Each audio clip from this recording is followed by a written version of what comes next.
यांच्यावर ज्यांनी केला होता ताबा त्यांचं नाव होतं गजानन बाबा.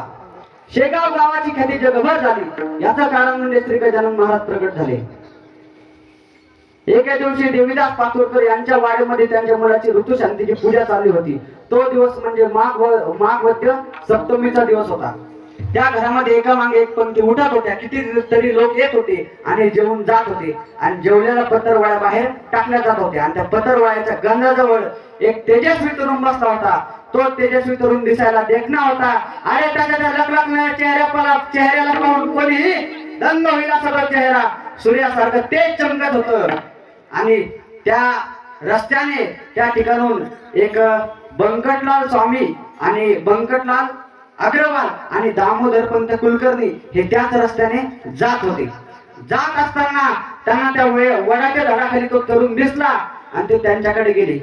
म्हणाले, अहो आपण जे पत्रावळ्यावरच उष्ट जेवण खाता यापेक्षा मी आपल्याला पूर्ण भोजनाची व्यवस्था करतो.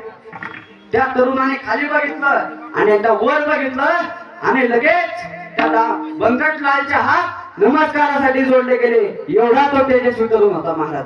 त्याला काही सूचना झालं तो लगेच त्या पातुरकरांच्या वाड्यामध्ये पळत गेला आणि त्या ठिकाणून पूर्ण भरलेलं जेवणाचं ताट घेऊन आला आणि आपल्या महाराजांच्या पुढे ठेवलं.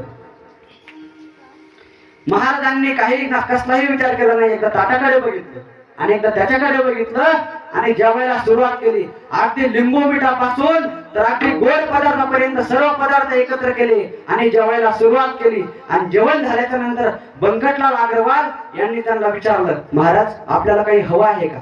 ते म्हणाले, बघा आम्हाला जेवढं दिलं तेवढंच आम्ही खाणार. आम्हाला कसलीही भोजनाची आता इच्छा नाही. बरं म्हणाले. तर तरुणाकडे एक पाण्याचं भांड होतं. ते रिकामच होतं. बंकटलाल यांना जाणवलं महाराजांना पाणी पाहिजे असेल. त्यांनी लगेच महाराजांना विचारलं, महाराज आपल्याकडे पाणी नाही, आपल्याला पाणी आणून देऊ का? ते म्हणाले, ऐका कुठल्याही पाण्याच्या म्हणजे 2 पायाच्या किंवा 4 पायाच्या प्राण्याने अन्नाचे सेवन केले असता त्याला पाण्याची गरज भासतेच. बरं ठीक आहे म्हणाले. मग त्यांनी ते पाण्याचं भांड घेतलं आणि पाणी आणण्यासाठी गेले.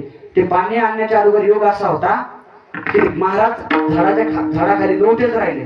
त्या ठिकाणी एक साईडनं ओढा वाहत होता आणि त्या ठिकाणी पाणी पित होते. आता बंकटलाल स्वामी त्यांच्याकडे गेले आणि विचारलं, महाराज आपण हे काय करत आहे?